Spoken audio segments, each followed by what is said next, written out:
শয়তানের ঘরে শয়তানরা এত কিছু লইছে, তারপরে ওকে কারা ভরে না। মা তোমার দুইটা পায়ে ধরি, তুমি চাচার সাথে আর তর্ক গ্যাঞ্জাম করো না। চাচাই যে নারকেল গাছটা চাইতেছে ওটা তারে দিয়ে দাও। উঠানে অর্ধেক আমগো, অর্ধেক অর্ডার রয়েছে, দিয়ে দিব কি লিগা? আর নারিকেল গাছ ওটা তো হাতে দিতে দিব না, ওটা চাচারে দিয়ে দাও। এটা নিয়ে এ পর্যন্ত কম ঝামেলা হয়েছে। আর ঝামেলা দরকার নাই, চাচাই ভোগ করুক। তোর চাচাই ভোগ করবো মানে? এটা নিয়ে তো বিচার সালিশ কম হয় নাই, কোন বিচারে কি হেডা পাইছে? আম্মা তুমি কেন বুঝতে পারতেছো না?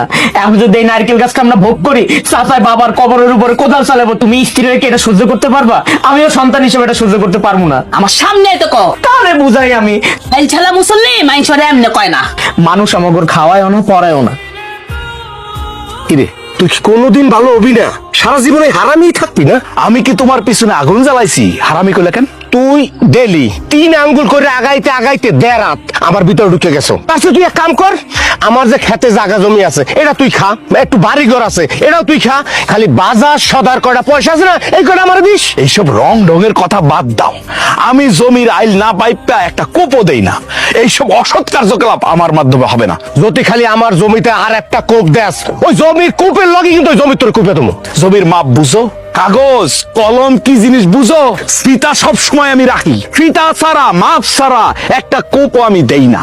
আমি হিসাব মতে চলি, আমার একটা ইমান আছে, ইমানের বাইরে আমি কিছু করি না। তোর মাপ হইলো বদমাশি মাপ, এই মাপ চলবো না। কইলাম না এই ফিতা অনুযায়ী আমি কাজ করি, মাপ ছাড়া আমি একটা কাজও করবো না, জানতো আপনি জান। জমির ভিতরে তুই আর একটা কোপ দিবি না, কোপটা দিবি। আচ্ছা মানুষ মরলে জমি কটুক লাগে? 3 হাত জমি লাগে। হ্যাঁ তুমি যদি আমার একটু ভালো করে কইতে, আমি নয় 2% জায়গা তোমার আমি লিখে দিয়ে দিতাম।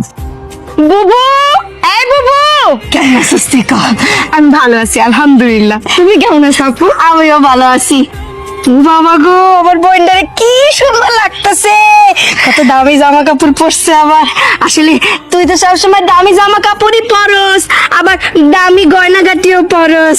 জামাটার দাম কত হইছে? বুবু তুমি তো জানো আমি ব্র্যান্ডেড ছাড়া কিছু পরতেই পারি না। এটা মাত্র 5,000 টাকা দিয়ে নিয়েছি। এই ঘড়িটা কত দিয়ে কিনছস? এটা গত সপ্তাহে দুবাই থেকে আনিয়েছি। দুবাই থেকে আনছস? আচ্ছা, খুব সুন্দর। মাগো, এই জুতাটাও তো খুব সুন্দর। এই জুতাটা কত দিয়ে কিনছস? এটা 7,000 টাকা দিয়ে নিয়েছি। এটার দামটা একটু বাড়াই করতে পারতি না? এটা তো নিউ মার্কেট থেকে নিয়েছি 250 টাকা দিয়ে। হারামের টাকা থাকলে অনেক অনেক কিছু করতে পারে, ওই হারাম ছাড়া সৎভাবে কয়জনে বাঁচতে পারে এটা আমাকে দেখা আছে। এই এই আর 2 হাতে দিকে আইবো, 2 হাতে দিকে, এরা 2 হাতে দিকে। আরে এই যে 2 হাতে তুই কমবো। তোমার যদি বিশ্বাস নাই, আমি সব দাওয়া দিছে মাইপা, তুমি আমি সবার কাছে যাও। আমি সব বাপ দাদার সম্পত্তি সম্বন্ধে কিছু বুঝি না। আমি তো বল করে আমি জানি আমি সব আমার জায়গা, এটা আমার জায়গা। 2 হাতে